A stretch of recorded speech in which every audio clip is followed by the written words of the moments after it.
On Mother's Day, my husband and son gave me a mug that said, "World's Most Pointless Woman." They laughed like it was a joke. I smiled, cleared the table and washed the dishes. That night I booked a one-way ticket. 2 weeks later he posted, "Please, if anyone sees her, tell her we just want her home." The mug was white ceramic with black lettering. 3 words that would end my marriage. World's Most Pointless Woman. I stood in my kitchen on Mother's Day morning, holding that mug while my husband Kevin and our 15-year-old son Derek doubled over laughing. Derek's phone was pointed at me, recording every second of my shock. Kevin slapped his knee like this was the funniest thing he had ever witnessed. Their laughter echoed off the walls I had painted myself 3 summers ago, bouncing around the room I kept spotless for them. Before we continue, I want to thank you for being here and sharing these stories that matter. If you believe that every person deserves respect and recognition for their contributions, please consider subscribing. It's free and helps us reach more women who need to hear this. Now let's see what happened next. I read the words again. World's Most Pointless Woman.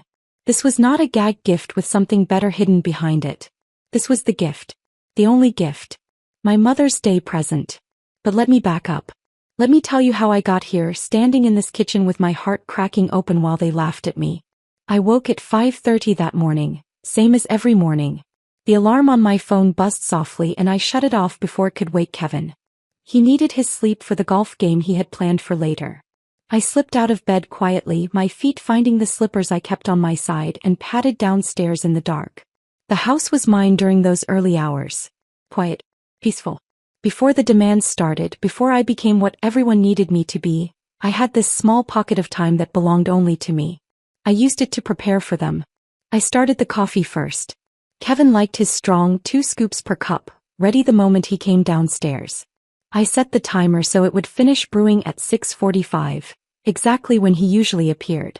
While the machine gurgled and hissed, I pulled ingredients from the refrigerator.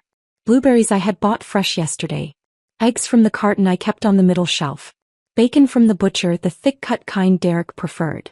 I mixed pancake batter from scratch because the box kind never tasted right. I fried bacon until it was crispy but not burnt the way Kevin insisted it should be. I sliced strawberries and arranged them in a pattern on the good china plates, the ones we only used for special occasions. I wanted today to feel special. I wanted them to notice. The kitchen smelled like cinnamon and vanilla and hope. Pathetic hope looking back now, but in that moment I believed this year might be different. I believed they might see the effort, might acknowledge the love I poured into every small gesture. I set the table with care. Forks on the left, knives on the right, napkins folded into triangles. I used the crystal bowl Kevin's mother gave us as a wedding gift for the fruit salad. I polished 2 smudges off the surface with my apron before filling it. Everything had to be perfect. Derek's baseball uniform was already hanging by the door, washed and pressed. His cleats were clean, laces replaced last week when I noticed the old ones were fraying. His water bottle was filled and waiting in the refrigerator. I had checked the game schedule 3 times to make sure I had the right time written down. 2 o'clock. Home field. I would be there in the bleachers like always, cheering even though he barely played anymore. This was my life. This was what I had built over 12 years of marriage and 17 years of motherhood if you counted the pregnancy. I gave up my career when Derek was 2 years old. I had been a marketing coordinator at a firm downtown, a job I loved, a job where I was good at what I did. I was on track for a promotion to senior coordinator. My boss had told me during my last review that I had a future there, that the company saw potential in me. But Kevin said it made sense for one of us to stay home. His job paid more. His job had better benefits. His job had more potential for growth. And someone needed to be available for Derek for the doctor appointments and school pickups and sick days that came with raising a child. I agreed because I believed in building something together. I believed sacrifice was the foundation of family. I thought we were a team. So I quit. I stayed home. I learned to structure my entire existence around supporting Kevin's advancement and raising Derek into a good person. I attended every parent-teacher conference, even the ones Kevin said he was too busy to make. I coordinated every school fundraiser, spending hours in the PTA meetings listening to other mothers debate bake sale versus car wash. I remembered every birthday in Kevin's extended family, bought every gift, signed both our names on every card. I learned to cook his mother's recipes exactly the way she made them, even though they required ingredients I had to drive 30 minutes to find at a specialty store. I ironed Kevin's work shirts every Sunday night while he watched whatever game was on television. 5 shirts, perfectly pressed, hanging in his closet organized by color. He never thanked me. He just expected them to be there. I transformed our house into something that looked better than when we bought it. I painted walls. I refinished furniture. I planted a garden that bloomed in coordinated colors. When Kevin's colleagues came over for dinner parties, they complimented him on his beautiful home. He accepted their praise without ever mentioning that I had done all the work. Somewhere in all that giving, I forgot to ask what I was receiving in return. Or maybe I was afraid to ask because I already knew the answer. Nothing. I was receiving nothing except the privilege of continuing to give. The warning signs had been there for years. I just refused to see them. Last Mother's Day, Kevin gave me a potted plant he picked up at a gas station on his way home from work. The flowers were already wilting, the soil dry. It died 2 weeks later because no one watered it except me, which seemed to defeat the entire purpose of receiving a plant as a gift. The year before that, he forgot entirely until Derek reminded him at breakfast. Kevin had looked up from his cereal, eyes widening slightly as he realized what day it was, and said, "Oh, Happy Mother's Day." No gift. No card. Just 3 words delivered with the same enthusiasm as Pass the Salt. Kevin's sister Rebecca made a joke at a family barbecue last summer. We were all standing around the grill and someone asked me what I did. Before I could answer, Rebecca laughed and said, "Heather? She's basically the maid who doesn't get paid." Everyone laughed, including Kevin. He laughed at his sister's joke about me being unpaid domestic labor while I stood there holding a plate of hamburger buns I had just finished toasting. Derek started calling me Heather instead of Mom when he was around his friends. The first time I heard it, we were at his baseball game. One of his teammates asked who I was and Derek said, "That's Heather. Not my mom. Just Heather." Like I was someone he barely knew. Kevin began introducing me at work events as my wife without using my name. As though my identity was only an appendage to his, something that existed in relation to him rather than on its own. These moments accumulated like dust. So gradual I did not notice I was suffocating until I could not breathe anymore. I told myself they were stressed. Kevin worked long hours. Derek was a teenager dealing with school pressure. Boys will be boys. I was being too sensitive. I was overreacting. I was making something out of nothing. I made excuses for them because the alternative was unbearable. And then came this Mother's Day morning. Kevin walked into the kitchen first, wearing the golf shirt I had ironed and hung in his closet last night. Derek followed, still in his pajamas, hair sticking up in 3 directions. Neither of them wished me Happy Mother's Day right away. Instead they exchanged a look. A glance that passed between them like a secret, something conspiratorial that made my stomach tighten with inexplicable dread. Derek pulled out his phone immediately, angling it toward me. I thought maybe he wanted to take a picture, something sweet to post on social media showing what a thoughtful son he was. Kevin held a plain drugstore bag. Not wrapped. Not even a gift bag with tissue paper. Just a plastic bag from the pharmacy down the street, the kind you get when you pick up a prescription or grab something last minute. My heart sank, but I kept smiling. Smiling was what I did. I smiled through discomfort. I smiled through disappointment. I smiled through the gradual erosion of everything I thought I was building. I smiled until my face ached from the effort of holding the expression in place. Kevin handed me the bag with a grin that was too wide, too eager. He looked like someone who believed he had just executed something incredibly clever. I reached inside and felt ceramic. A mug. For one brief, foolish moment, I let myself hope it might say something meaningful. World's best mom. Or even just mom. Something that acknowledged I mattered. I pulled it out and read the words. World's most pointless woman. And that was when they started laughing. Their laughter did not stop. It grew louder, feeding on itself, expanding to fill every corner of the kitchen I had scrubbed yesterday in preparation for today. Kevin bent forward, gripping the edge of the counter for support as if the sheer hilarity of the moment had weakened his knees. Derek had tears streaming down his face, his phone still pointed at me, still recording, capturing every microsecond of my humiliation in high definition. I stood there holding the mug. White ceramic. The kind you could buy at any novelty store for $7. The black lettering was printed in a bold sans serif font, impossible to misread. World's most pointless woman. Each word hit separately. World's most pointless woman. My brain struggled to process what I was seeing. This could not be the actual gift. There had to be something else. A real present hidden somewhere waiting for the right moment to appear. This had to be the setup for a joke with a punchline that would reframe everything, that would make the cruelty disappear and replace it with something bearable. But Kevin was not reaching for another gift. Derek was not saying gotcha. There was no second act to this performance. This was it. This was what they thought of me, distilled into 3 words and printed on a mug for my Mother's Day present. I looked at Kevin, searching his face for any sign that he understood what he had just done. His eyes were bright with amusement. His mouth stretched wide in a grin that showed too many teeth. He looked proud. Actually proud, as though he had accomplished something worthy of celebration. Derek lowered his phone slightly, wiping his eyes with the back of his free hand. He was still grinning, still basking in the shared joke with his father. The two of them stood there in my kitchen, united in their entertainment, bonded by my pain. The mug felt heavy in my hands. Impossibly heavy. It should have weighed nothing, just a few ounces of ceramic and glaze, but it felt like I was holding something much denser. Like I was holding the weight of every moment I had convinced myself I was valued when I was only tolerated. Every time I had made excuses for them.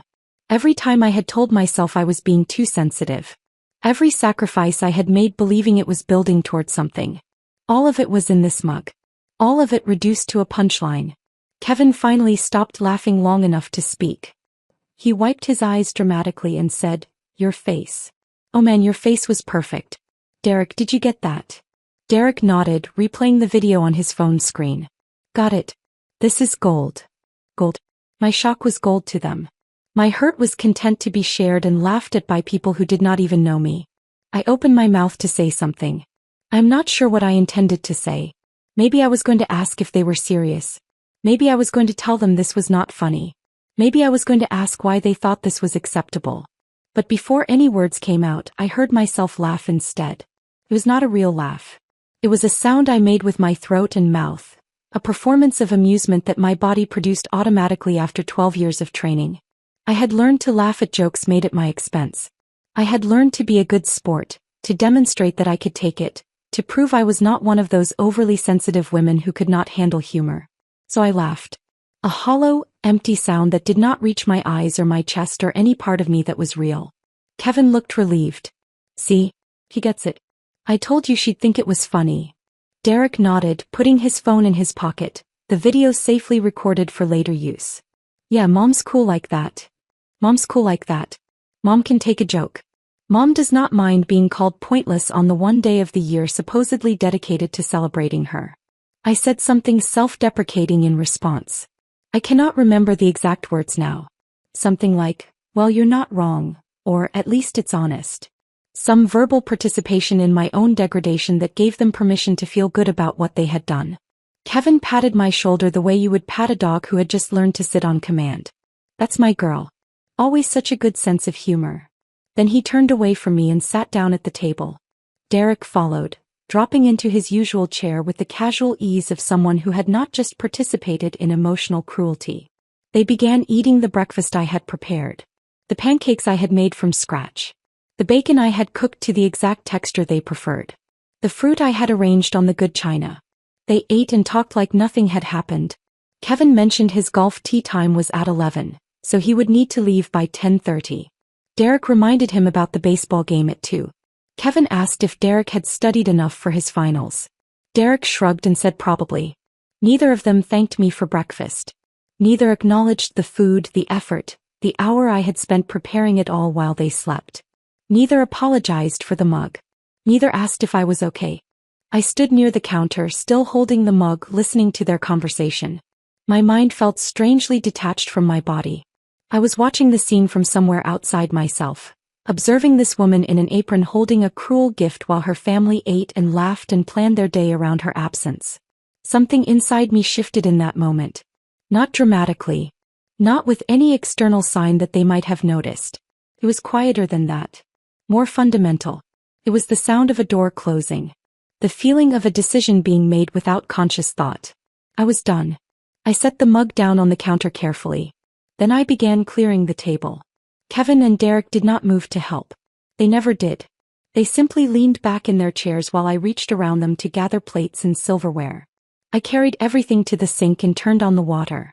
We had a dishwasher, a good one I had researched and selected 2 years ago, but I washed the dishes by hand anyway. The mechanical repetition of it gave me something to do with my hands while my mind worked through what had just happened. The soap created bubbles that smelled like artificial lemon. I scrubbed each plate thoroughly, rinsing away syrup and crumbs. Behind me, Kevin and Derek moved to the living room. I heard the television click on, the volume rising as they found some basketball game to watch. Their voices carried through the house, discussing player statistics and team rankings. Normal conversation.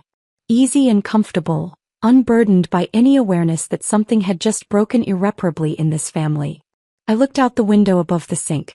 The garden I had planted was visible from here. The roses were blooming, deep red and perfectly shaped because I tended them every week. I fed them specialized fertilizer. I pruned dead stems. I watered them during dry spells. Everything I touched in this house flourished and thrived and looked beautiful. Everything except me. I thought about the mug sitting on the counter behind me. World's most pointless woman. I thought about Derek's phone recording my shock, capturing my pain to be replayed and shared with people who would never know the context, who would only see the surface of the joke without understanding what it meant. I thought about Kevin's complete lack of awareness that he had just destroyed something that could not be repaired. His genuine belief that I would find this funny, that I would laugh along, that I would accept this latest dismissal of my worth with grace and humor.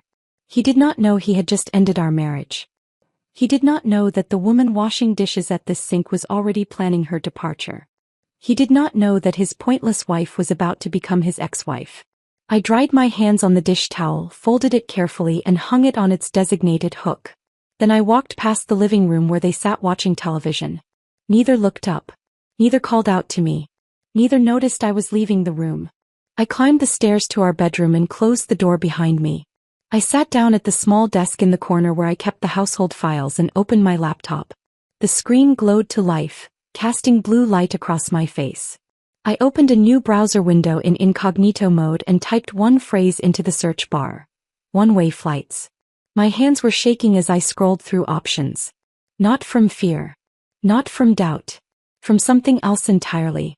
Something that felt like anticipation. Like relief. Like the first breath after being underwater too long. I was leaving. I just had to figure out where. Portland, Oregon. I selected it from the list of available destinations because it was far enough away that Kevin would not think to look for me there, and because I had never been there before. No memories. No associations. Just distance and the possibility of becoming someone new. The flight left in 2 weeks. 14 days to prepare. 14 days to dismantle a life I had spent 12 years building without anyone noticing what I was doing. I closed the laptop and went downstairs. Kevin and Derek were still in the living room, absorbed in the basketball game. I walked past them to the laundry room and began sorting clothes. White with white. Colors with colors. The same routine I had performed hundreds of times before. Except this time I was counting. Counting how many of my own clothes I could pack without creating a noticeable gap in the closet. Counting how many pairs of shoes I could take without leaving empty spaces that might raise questions. Counting days until I would never have to sort Kevin's socks again. That first day set the pattern for the 13 that followed. I became a ghost in my own home, moving through familiar routines while secretly preparing for departure. I packed Derek's lunch for school the next morning. Turkey sandwich, apple slices, granola bar. The same lunch I had packed hundreds of times. I left it in the refrigerator with his name written on the bag in marker. I ironed Kevin's shirts for the week. 5 of them, organized by color in his closet.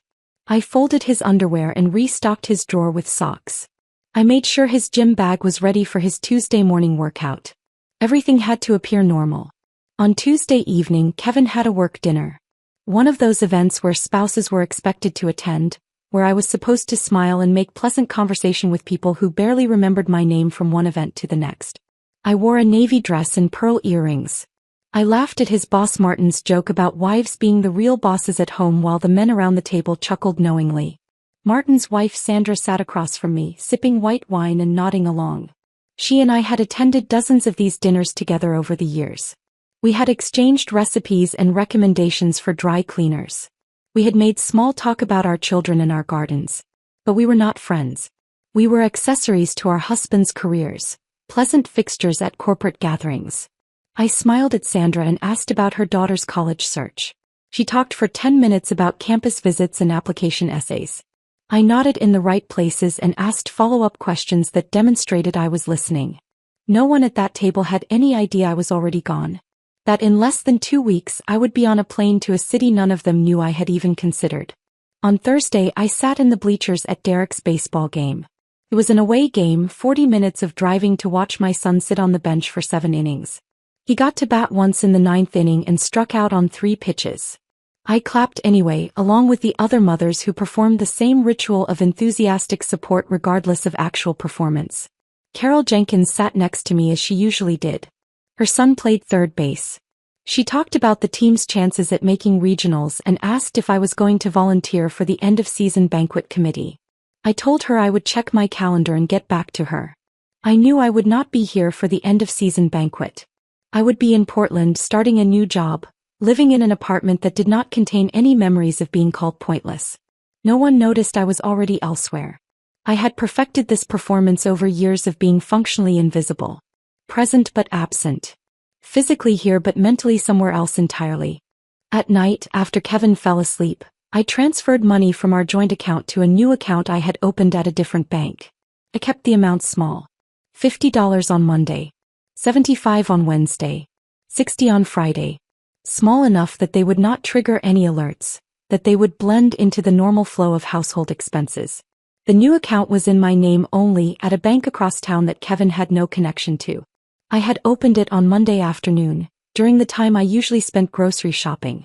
The account representative, a young woman named Michelle, had processed the paperwork efficiently and handed me a temporary debit card. She did not ask why I was opening a separate account. She just smiled professionally and wished me a good day. By the end of the first week I had moved $800 into the new account. Not enough to live on for long but enough to start. Enough for a security deposit on an apartment. Enough for food until I found work. On Monday of the second week I scheduled an appointment with an attorney. I found Patricia Brennan's name through an online search for divorce lawyers specializing in cases involving financial complexity and asset division. Her website featured testimonials from women who described her as fierce and strategic. That was what I needed. Not sympathy. Strategy. Her office was downtown above a coffee shop called Morning Brew. I told Kevin I was going grocery shopping and would be back in 2 hours. He barely looked up from his laptop when I left. Patricia's office smelled like leather and old books. The furniture was dark wood, substantial and expensive looking. Framed law degrees hung on the wall behind her desk. She was probably in her early 50s with gray hair cut in a sharp bob and glasses that hung on a chain around her neck. She shook my hand firmly and gestured for me to sit. Then she pulled out a legal pad and pen and said, "Tell me everything." I told her about the mug. About the laughter. About 12 years of marriage where I had gradually disappeared into the role of unpaid household manager. About giving up my career. About the corporate dinners and the baseball games and the endless invisible labor that made everyone else's life function smoothly. Patricia took notes in precise handwriting, occasionally asking clarifying questions. How long had we been married? Did we own property jointly? What retirement accounts existed? Had there been any documented incidents of verbal abuse or emotional mistreatment? When I finished, she set down her pen and leaned back in her chair. She looked at me with an expression I could not quite read. Not pity. Something else. Recognition maybe. "Here is what you need to understand," she said. "The most powerful position you can negotiate from is the one where you have already left. Once you are gone, he cannot manipulate you. He cannot guilt you. He cannot use proximity to wear you down. You control the narrative and the timeline." She explained community property laws. In our state, assets acquired during marriage were considered jointly owned regardless of who earned the income. The house we lived in, purchased 8 years ago, was community property. Kevin's retirement account, funded throughout our marriage, was community property. The investment portfolio he managed, grown during our marriage, was community property. "You sacrificed your career to support his advancement," Patricia said. "That has monetary value. You provided unpaid domestic labor that allowed him to focus on his job without distraction. That has monetary value. You are entitled to half of everything and I can make sure you get it. She asked if I was ready to fight. I realized I had been ready for years. I just needed someone to tell me I had the right to. I hired her before leaving the office. She gave me instructions for the next steps. Document everything. Gather financial records. Collect evidence of contributions and mistreatment. Build an ironclad case. Over the following days I became an archivist of my own life. I photographed every room in the house, documenting improvements I had made. The walls I had painted. The light fixtures I had installed. The built-in shelving I had designed and paid to have constructed in the living room.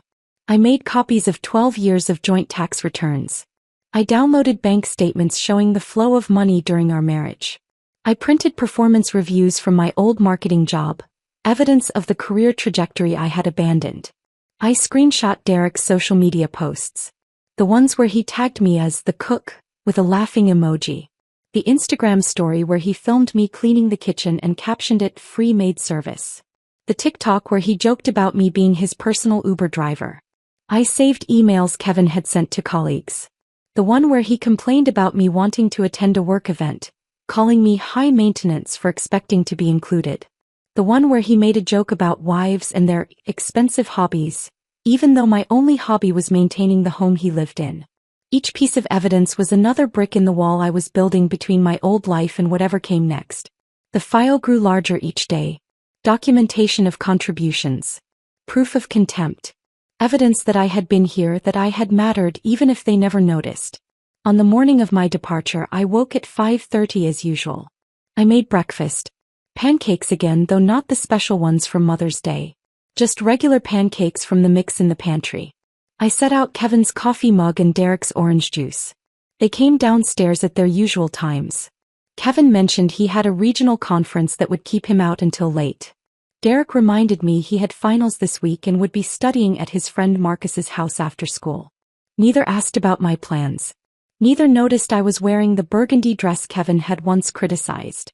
Neither saw the suitcase I had loaded into my car at dawn, hidden in the trunk beneath an old blanket. After they left, I walked through the house one final time. I did not cry. I did not feel sad. I simply observed rooms that would soon belong to someone else's life. I closed the door behind me without locking it. Let Kevin deal with that when he came home to an empty house. I drove to the airport with my hands steady on the wheel. The airport parking fees accumulated in long-term Lot C while I signed a lease for a furnished studio apartment in southeast Portland. The landlord was a woman named Iris, probably in her late 60s, with silver hair pulled back in a loose bun and reading glasses hanging from a beaded chain around her neck. She met me at the building entrance, a narrow 3-story structure wedged between a vintage clothing store and a Thai restaurant. The neighborhood smelled like coffee and rain-soaked pavement. People walked past with canvas bags and bicycles, moving with the unhurried pace of those who had chosen this area specifically because it did not demand performance. Iris unlocked the street-level door and led me up 2 flights of stairs. The apartment was on the 3rd floor, Unit 3B. She handed me the keys without asking questions. No inquiry about why I was renting furnished. No curiosity about where I had come from or why I had arrived with only one suitcase. She simply pointed out where the thermostat was located, explained that trash pickup happened on Tuesdays, and mentioned the corner market stayed open until 11 if I needed anything. The apartment was small. One room that functioned as bedroom and living space combined, with a kitchenette along one wall and a bathroom barely large enough to turn around in. The furniture was mismatched but clean. A futon with a faded blue cover. A small table with 2 chairs. A bookshelf holding books the previous tenant had left behind. The window looked out over narrow streets lined with old trees that were just beginning to show autumn color. It was mine. That was the only thing that mattered. No one here knew I had been a wife or a mother or the punchline to a cruel joke. No one knew about the mug or the laughter or the 12 years I had spent disappearing into someone else's life. I unpacked my single suitcase, hanging clothes in the small closet, placing toiletries in the bathroom cabinet. Everything I owned in this city fit in one piece of luggage and still left room for what I had abandoned. That first evening I walked to the corner market Iris had mentioned. It was the kind of place that sold organic produce alongside conventional brands, where hand-lettered signs advertised local honey and fresh-baked bread. I filled a basket with foods I actually liked. Sharp cheddar cheese instead of the mild kind Kevin preferred. Sourdough bread instead of whole wheat. Coffee with actual flavor instead of the bland brand Derek said was fine. Strawberries because I wanted them, not because anyone else had requested them. The cashier, a young man with multiple ear piercings and a friendly smile, bagged my groceries and told me to have a nice night. I carried them back to my apartment and arranged everything in the small refrigerator. My food. My choices. My life. I made dinner from what I had bought. Cheese and bread and strawberries. Simple. Exactly what I wanted. I ate sitting on the fire escape accessible through the window, watching the sun set over rooftops I did not recognize. The sky turned orange and pink and purple, colors so saturated they looked artificial. I was alone. Completely alone in a city where I knew no one. And I was not lonely. There was a difference I was discovering between loneliness and solitude. Loneliness was wanting company you did not have. This was freedom. On Monday morning I updated my resume. 12 years showed as a gap in my employment history, a blank space where a career should have been. I described what I had done during those years in language that translated domestic labor into corporate terminology. Household management became operations coordination. Budgeting became financial planning. Volunteer work became project management and stakeholder relations. I applied to 17 positions at marketing firms throughout Portland. By Wednesday I had received responses from 5. 3 were polite rejections citing my extended absence from the field. 2 requested interviews. The first interview was with a large corporate firm downtown. The hiring manager, a man in his 40s wearing an expensive suit, spent most of the meeting asking why I had taken so much time off and whether I was truly committed to returning to work. He used phrases like rusty skills and outdated experience. I left that interview knowing I would not accept a position there even if offered one. The second interview was different. Horizon Collective operated out of a converted warehouse in an industrial neighborhood that was being slowly transformed by artists and small businesses. The building had exposed brick walls and high ceilings with metal beams. Plants hung from hooks, creating small pockets of green throughout the open workspace.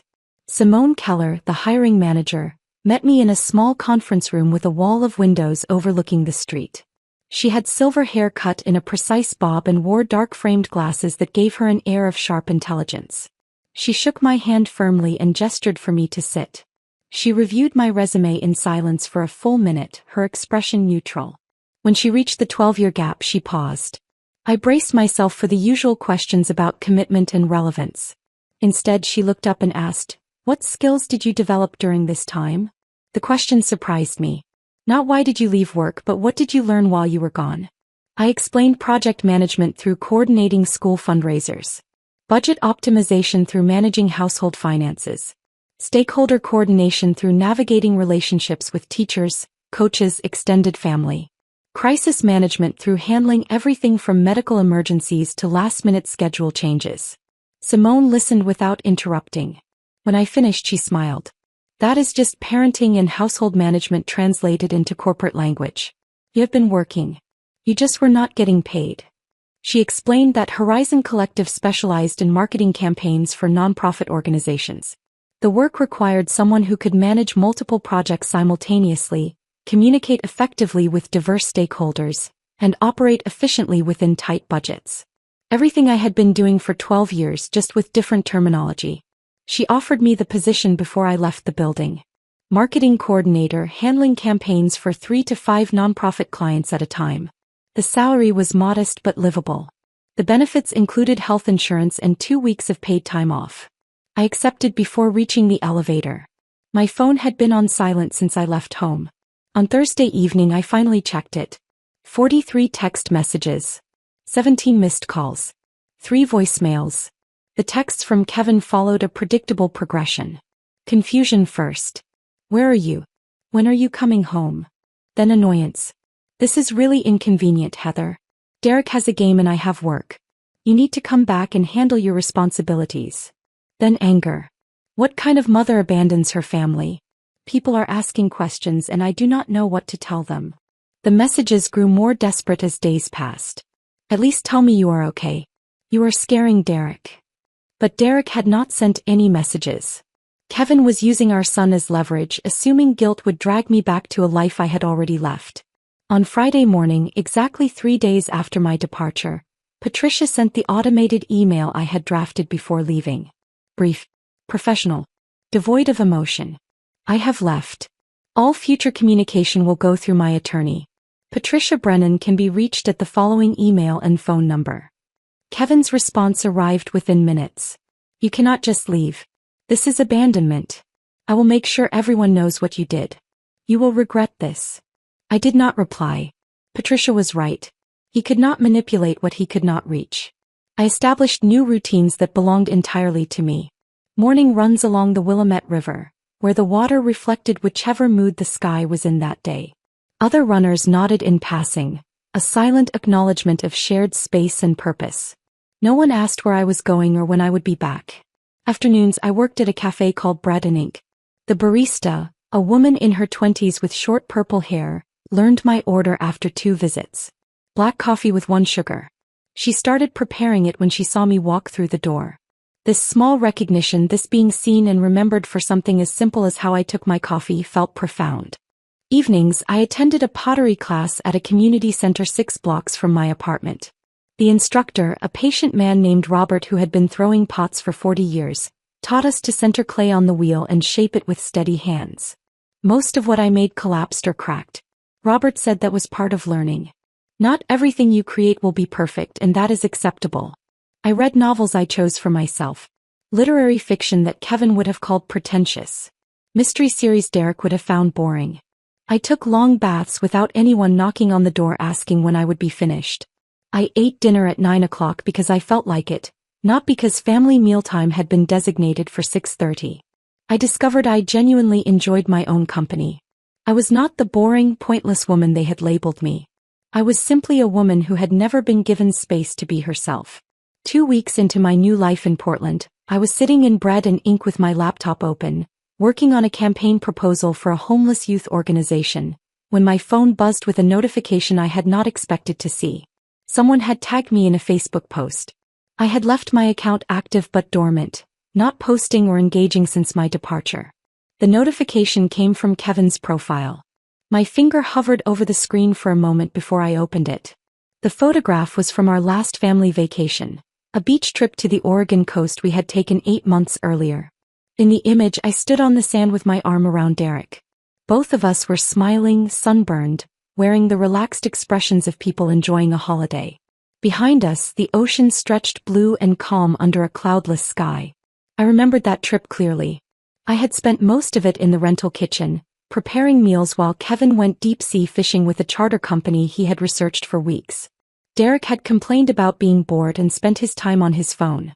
I had smiled for this photograph because that was what you did on family vacations. You smiled and pretended everything was fine and documented happiness for people back home to see. Kevin's caption made my stomach tighten with anger. Please, if anyone sees her, tell her we just want her home. We love her and miss her. Heather, if you are reading this, we are sorry. Please come back. Derek is devastated. The post had been published 3 hours earlier. It already had over 200 reactions and 60 comments.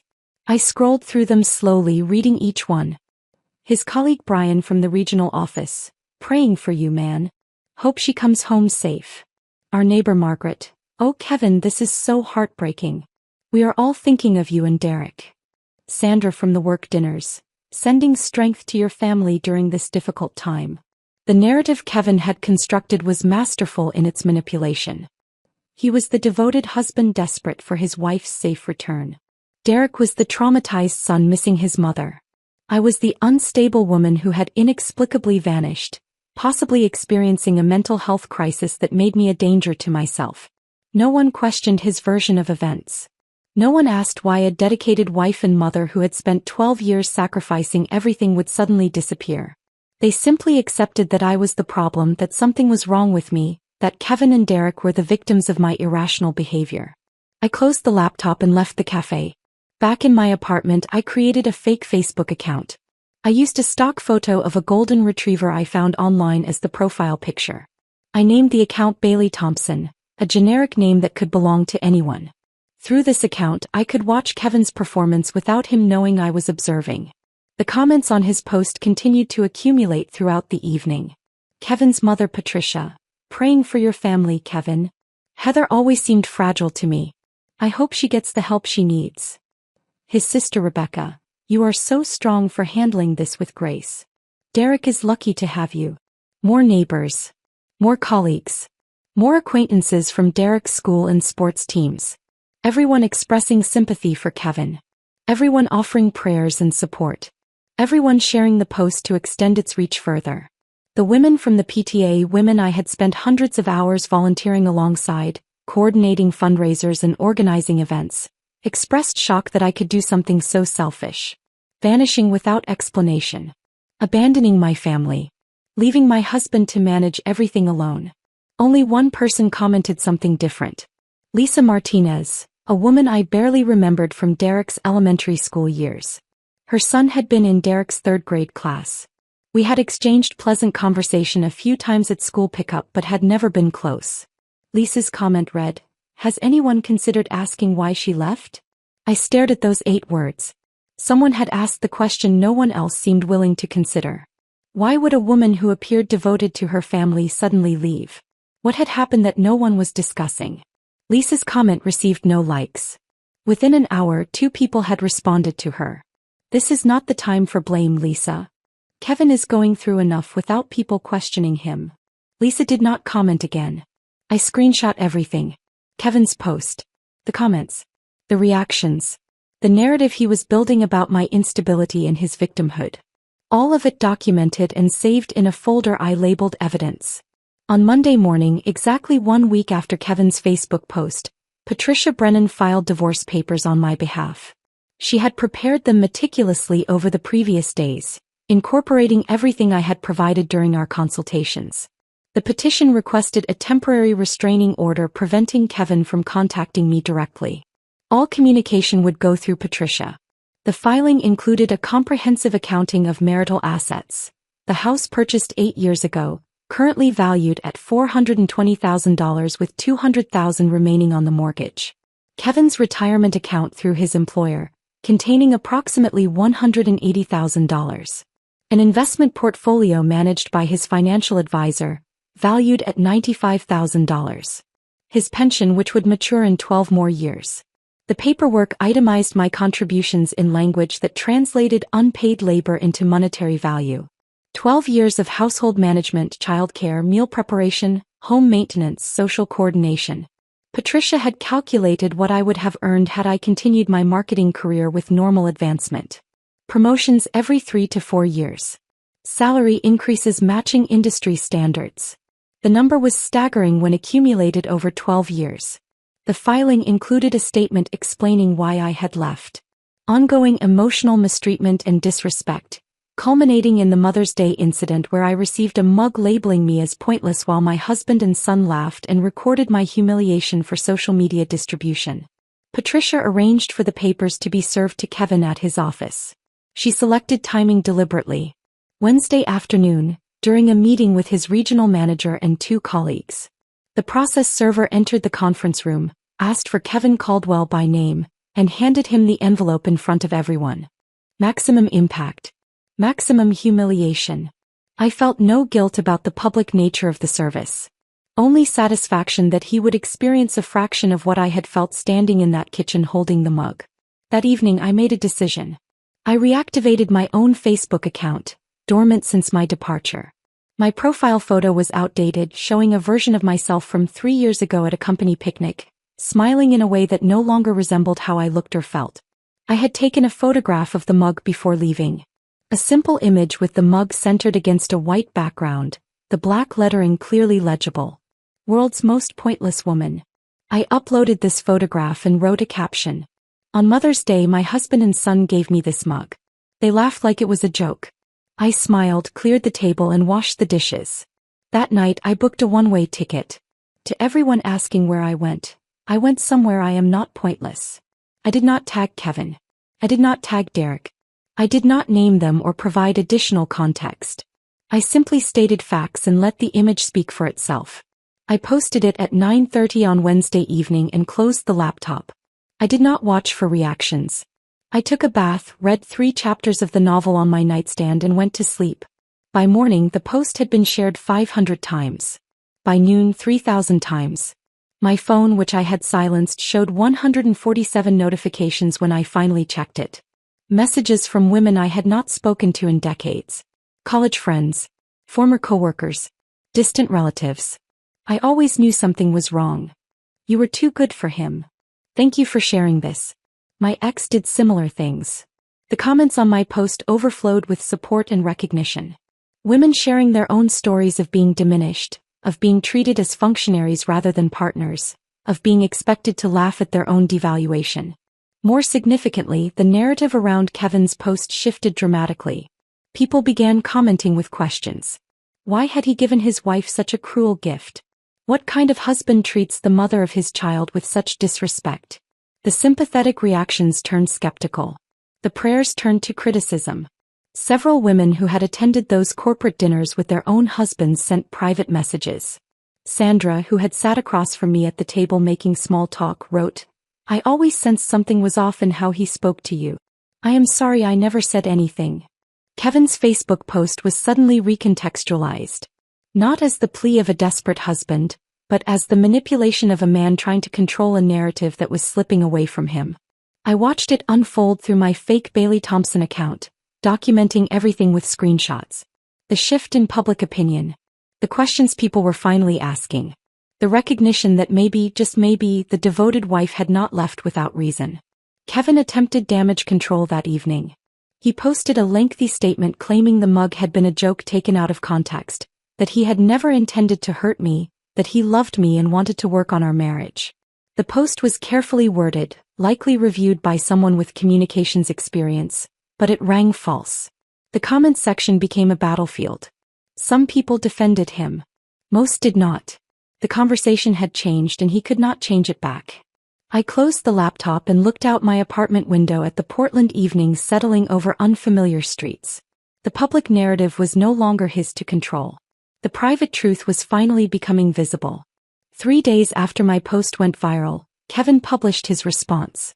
I was at Horizon Collective when the notification appeared on my phone. Simone had just assigned me a campaign for a literacy nonprofit, and I was reviewing their previous marketing materials when the screen lit up with Kevin's name. The post was long. Much longer than his usual social media activity. The kind of statement that had clearly been drafted and revised, possibly with input from someone who understood public relations. The tone struck a careful balance between contrition and self-defense. He claimed the mug had been a joke taken out of context. He insisted he had never intended to hurt me. He said he loved me and wanted to work on our marriage. He described himself as devastated by my departure and shocked by the public attention our private matter was receiving. He claimed he had always supported me and could not understand how I had interpreted a harmless prank as deliberate cruelty. The language was polished, professional, almost convincing if you did not know the truth behind the words. The comments section told a different story. Women who had experienced similar treatment recognized the deflection immediately. They called him out with brutal clarity. "This is classic gaslighting. You humiliated your wife and now you are playing victim. The fact that you still call it a harmless prank proves you do not understand what you did." Some men defended him, though their defenses were weak and uncomfortable. Everyone makes mistakes. Maybe she is overreacting. But even these comments received pushback from others who could see through the performance. What surprised me most were the private messages that began arriving from women I had spent years making polite conversation with at Kevin's work events. Sandra, who had sat across from me at corporate dinners discussing her daughter's college applications, sent a message that made my throat tight.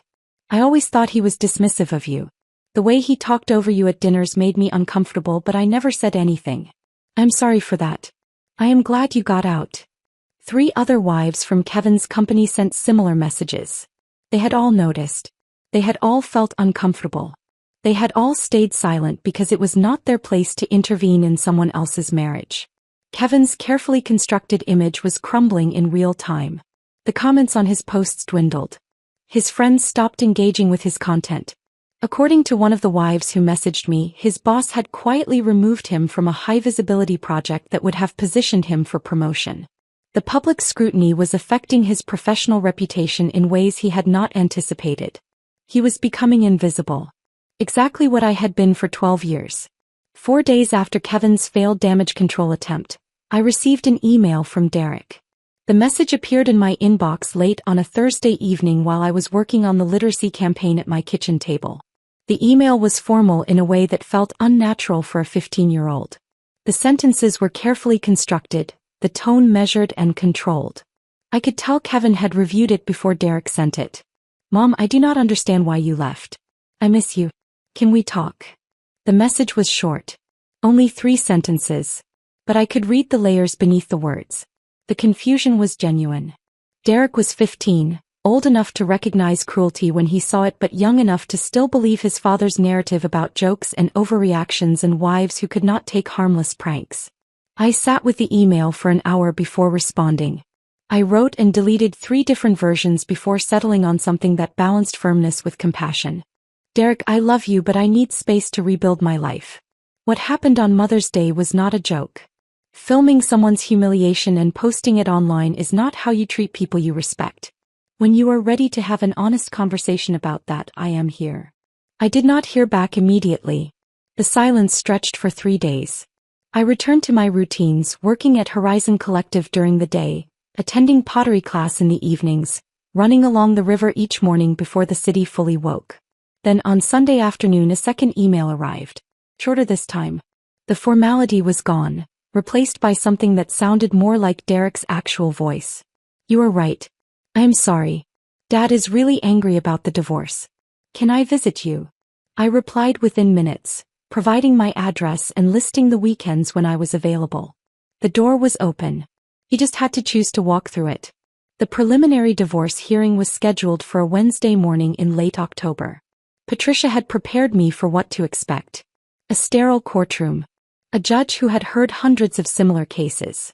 Arguments from Kevin's attorney attempting to minimize my contributions and maximize his entitlement. The courtroom smelled like floor polish and old coffee. Fluorescent lights hummed overhead, casting everything in a flat, institutional glow. Kevin arrived wearing a tailored navy suit that I had helped him select 2 years ago for a regional conference. He looked every inch the successful professional wronged by circumstances beyond his control. His attorney was exactly what I expected. A man in his 60s with silver hair and an expensive watch, carrying himself with the casual arrogance of someone accustomed to winning. He sat beside Kevin at the plaintiff's table, reviewing documents with an air of bored confidence. Patricia sat beside me wearing a practical gray blazer and minimal jewelry. Her demeanor was calm, focused, completely unruffled by the performance happening across the aisle. She had told me during our preparation that judges saw through theatrics quickly. What mattered was documentation and law. Kevin's attorney opened with the argument Patricia had predicted. Kevin had been the primary earner throughout the marriage. He had built the retirement account and investment portfolio through his own labor and financial discipline. I had chosen to leave my career, a decision no one had forced upon me. Now I was attempting to claim half of assets I had not earned. The argument was delivered smoothly, with just enough sympathy for Kevin to make him seem reasonable rather than vindictive. I watched the judge's face for reaction and saw nothing. She listened without expression, taking occasional notes. Patricia's counterargument was devastating in its precision. She presented the career sacrifice I had made, including documentation of my job performance and trajectory before leaving. She showed the opportunity cost calculations, demonstrating what I would likely have earned with normal advancement over 12 years. She displayed evidence of unpaid domestic labor that had allowed Kevin to focus on his career without distraction. Then she introduced the screenshots. Kevin's emails to colleagues where he joked about me being high maintenance for wanting to attend company events. His text messages to friends complaining about having to help with household tasks during weeks when I was sick. Derek's social media posts labeling me as free maid service. The judge's expression shifted slightly. Not dramatically. Just enough to indicate she was seeing something that changed her assessment. Kevin's attorney objected, claiming the screenshots were taken out of context and represented isolated incidents rather than patterns. Patricia calmly noted that isolated incidents spanning 12 years constituted a pattern. When both sides finished their arguments, The judge reviewed her notes in silence for what felt like an extended period. The courtroom was completely quiet except for the hum of fluorescent lights and the distant sound of footsteps in the hallway outside. Finally, she looked up and spoke. Her voice was measured, professional, carrying the weight of someone who had made these determinations many times before. Choosing to prioritize one spouse's career over another's does not diminish the contributing spouse's entitlement to marital assets. The evidence presented demonstrates substantial unpaid labor that directly benefited the earning spouse's career advancement. Temporary spousal support is granted in the amount of $3,000 per month, effective immediately, pending final divorce settlement. Kevin's face flushed red. His attorney leaned over to whisper something that I could not hear. Patricia remained completely still beside me, her expression neutral, but I caught the smallest hint of satisfaction in her eyes. I felt something I had not experienced in years. Not happiness exactly. Something more substantial. Vindication. The recognition that my contributions had value, that my sacrifice had meaning, that the law saw what Kevin had refused to acknowledge. The temporary support payments began the following week. $3,000 deposited into my account on the first of each month. The amount was enough that I could reduce my hours at Horizon Collective from full-time to 30 hours per week, giving me space to focus on other aspects of rebuilding my life. I enrolled in a professional certification program for advanced digital marketing strategy. The coursework was challenging in ways I had forgotten I enjoyed, requiring analysis and creativity and strategic thinking that felt like exercising muscles I had not used in years. I also started therapy with Dr. Angela Morrison, a counselor Patricia had recommended who specialized in helping women recover from emotionally abusive relationships. Her office was in a converted house near downtown, with comfortable furniture and windows that looked out onto a garden someone tended carefully. In our first session, Dr. Morrison asked me to describe my marriage in one sentence.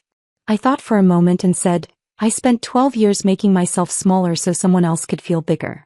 She nodded slowly and wrote something in her notebook. Then she looked up and said, now we teach you how to take up space again. Learning to take up space again required more than Dr. Morrison's guidance and certification courses. It required confronting the relationships I had left behind and determining which ones could be rebuilt and which ones needed to remain in the past. Derek arrived on a Friday evening in early November. He had taken the Greyhound bus from home, a 4-hour journey that Kevin had refused to facilitate. When I asked Derek about the refusal in a text message coordinating his visit, he responded simply, Dad says if I want to see you I can figure it out myself. I met him at the bus station downtown. He stepped off carrying a backpack and wearing a jacket that looked too thin for the Portland weather. He had grown since I last saw him. Not dramatically but enough that I noticed immediately. He looked older. More tired. The easy confidence of childhood had been replaced by something more guarded.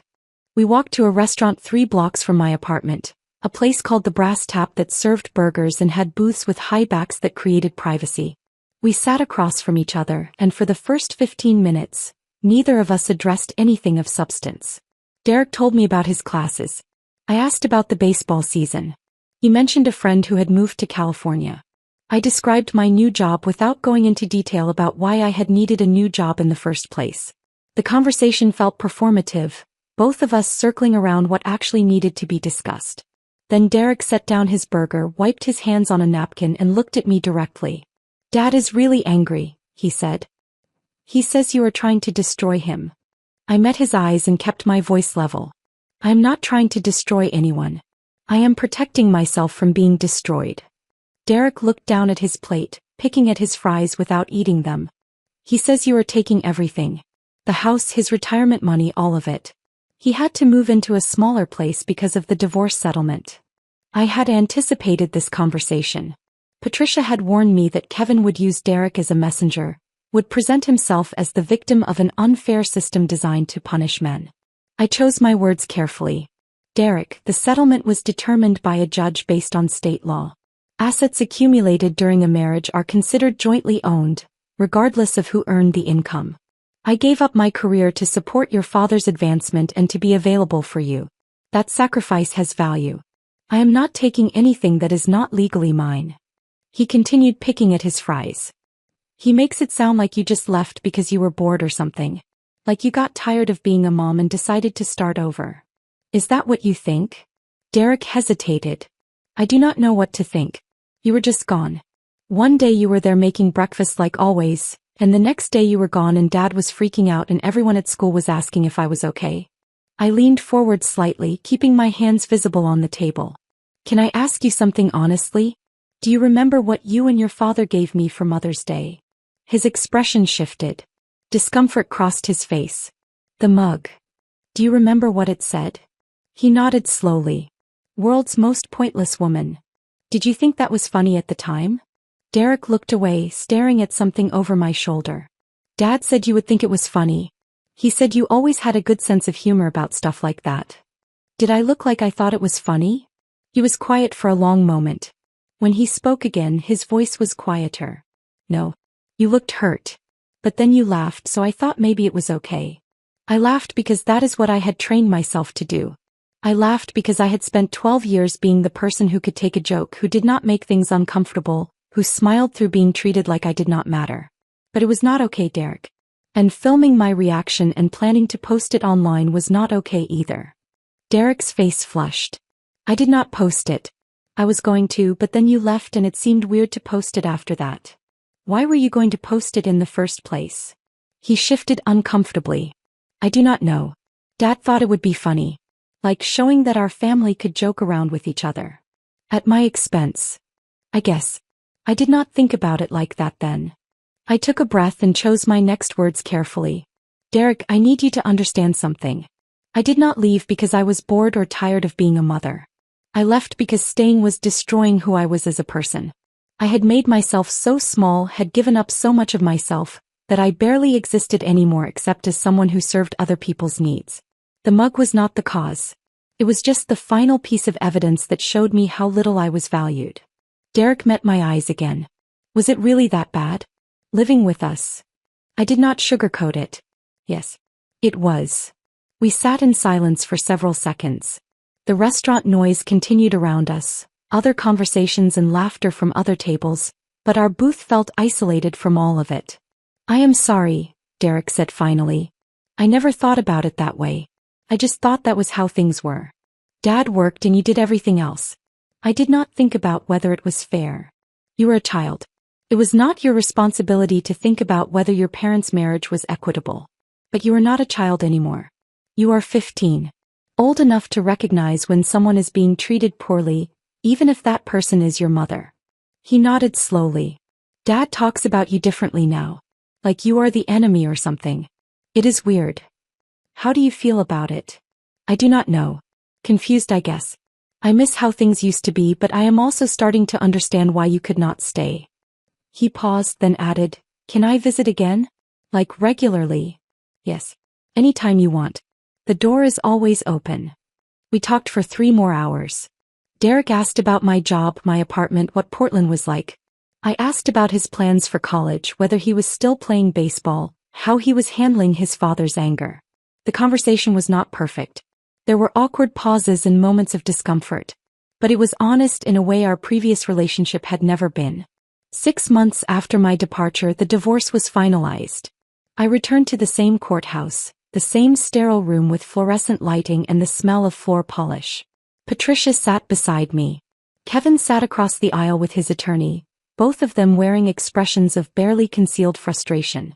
The judge reviewed the final settlement agreement and declared the marriage legally dissolved. I received exactly what the preliminary hearing had established. Half the equity from the house, forcing Kevin to sell and relocate to a smaller property. Half his retirement account. Half the investment portfolio. The settlement was fair, calculated precisely according to state law, distributed according to clearly established legal precedent. Kevin glared at me across the courtroom as the judge spoke. I looked back at him and felt nothing. Not anger. Not satisfaction. Not even relief. Just the quiet certainty that I had made the right choice 6 months ago and every day since.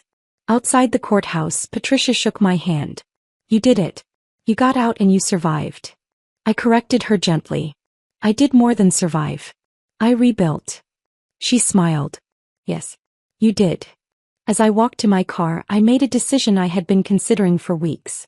I stopped at the county clerk's office on my way home and filed paperwork to reclaim my maiden name. Heather Sinclair.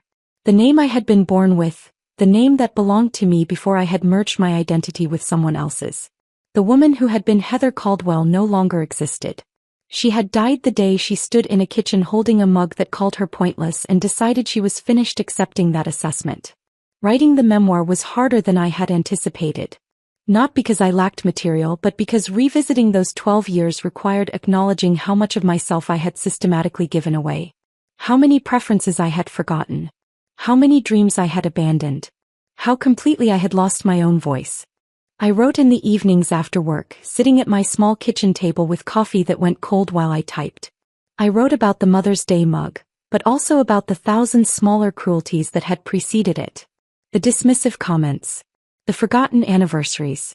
The constant expectation that I would absorb disappointment with grace and humor. Rebecca, my literary agent, read the first draft and called me within hours. "This is powerful, Heather. This is going to resonate with so many women who have experienced the same thing." The book sold to a mid-sized publisher called Clearview Press. The advance was modest but meaningful, enough to supplement my income and provide a financial cushion while I continued building my new life.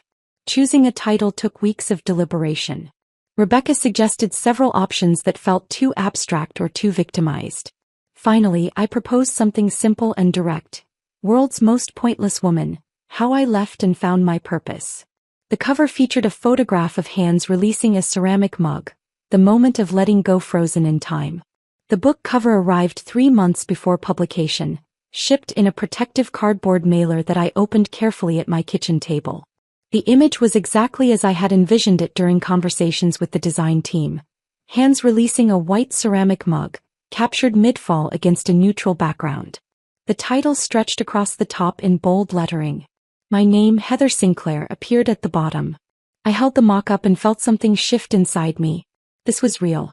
My story, the one I had been afraid to tell for 12 years, was about to become public in a way that extended far beyond a single Facebook post. The publication date was set for early May, 1 year after the Mother's Day that had changed everything. Rebecca had suggested the timing deliberately. The symbolism would not be lost on readers or media outlets covering the release. Early reviews began appearing 6 weeks before publication. Publishers Weekly called it a unflinching examination of emotional abuse disguised as family dynamics. Kirkus described it as essential reading for anyone questioning whether their sacrifice has crossed into self-erasure. Women's magazines requested interviews. Podcast hosts reached out asking if I would discuss the book on their programs. The attention was overwhelming at first.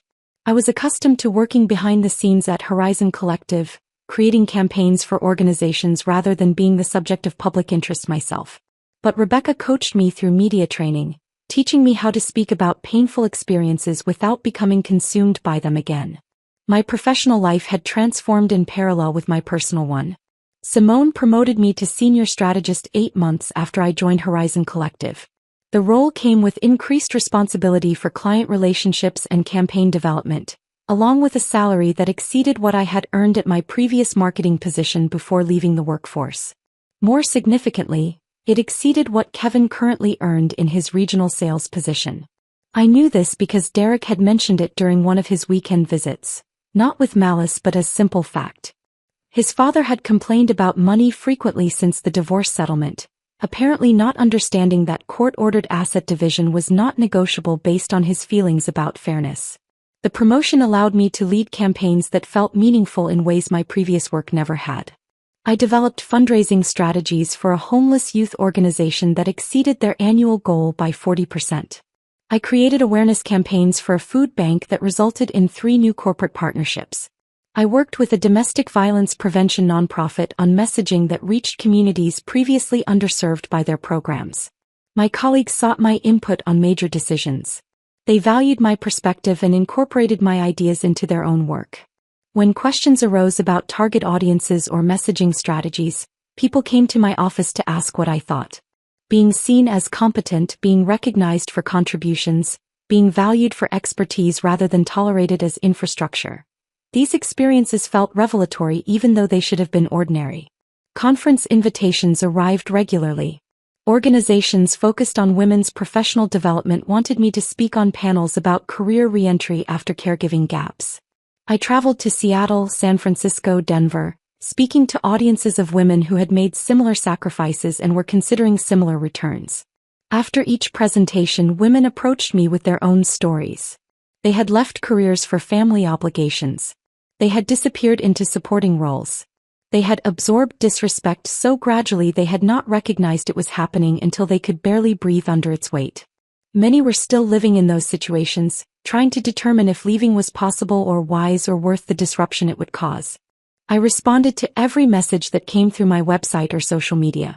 I remembered what it felt like to believe I was alone, to think my experience was unique, to wonder if the problem was me rather than the situation. If sharing my story helped even one woman recognize she deserved better, the vulnerability of making it public was justified. My personal life became something I constructed deliberately rather than something that happened to me by default. I dated occasionally, cautiously, testing what relationships felt like when they were chosen rather than fallen into. Marcus, a graphic designer I met at a gallery opening Simone invited me to, took me to art exhibitions and actually listened when I explained which paintings resonated with me and why. Claire, a nonprofit director I collaborated with on a campaign, invited me hiking and never expected me to handle all the planning or emotional labor of maintaining the friendship. None of these relationships developed into serious commitments, and I discovered I was genuinely comfortable with that. I did not need a partner to validate my existence or give my life meaning. I had learned to value my own company, to enjoy solitude without experiencing it as loneliness. The friendships I cultivated were reciprocal in ways my previous relationships had not been. Simone texted me articles she thought I would find interesting and I did the same for her. We met for lunch and discussed work challenges and personal struggles with equal investment in each other's experiences. Iris, my landlord, invited me for tea in her apartment every few weeks and told stories about her own divorce 30 years earlier, about rebuilding her life when social support for such decisions was far less common. The women in my hiking group celebrated my victories and offered support during setbacks without keeping score of who had contributed what to whom. Relationships, I was learning, could be balanced and life-giving rather than extractive and depleting. Derek visited most weekends now. He was 17, taller than Kevin, preparing college applications with the seriousness of someone who understood these decisions would shape his future. We cooked dinner together in my small kitchen, experimenting with recipes neither of us had tried before.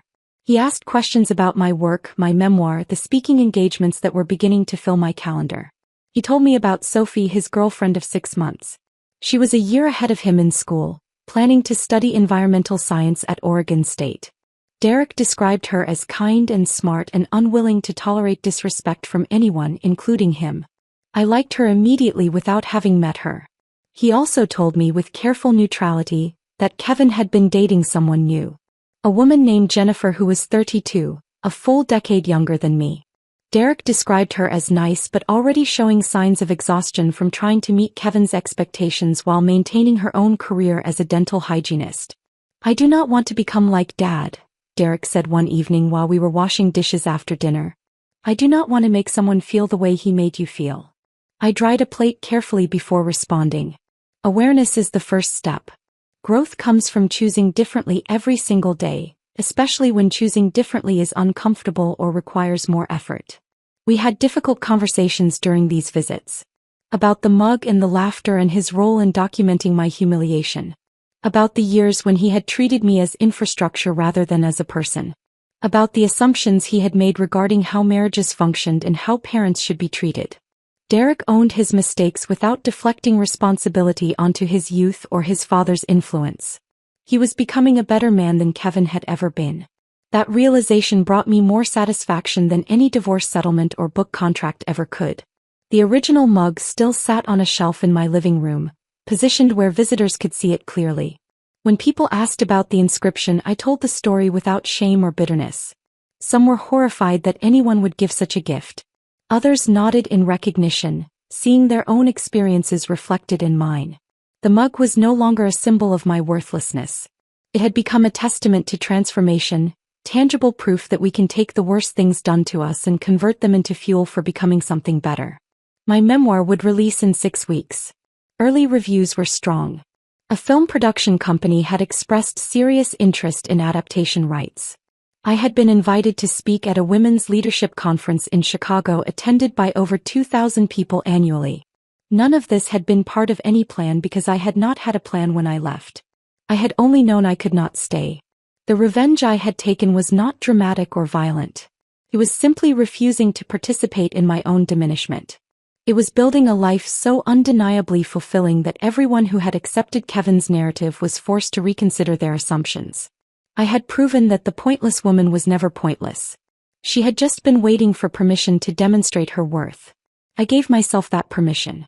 And everything changed. The woman I became was not the woman I had been before marriage. That person was gone, replaced by someone who understood the cost of losing herself and refused to pay it again. Someone who took up space unapologetically.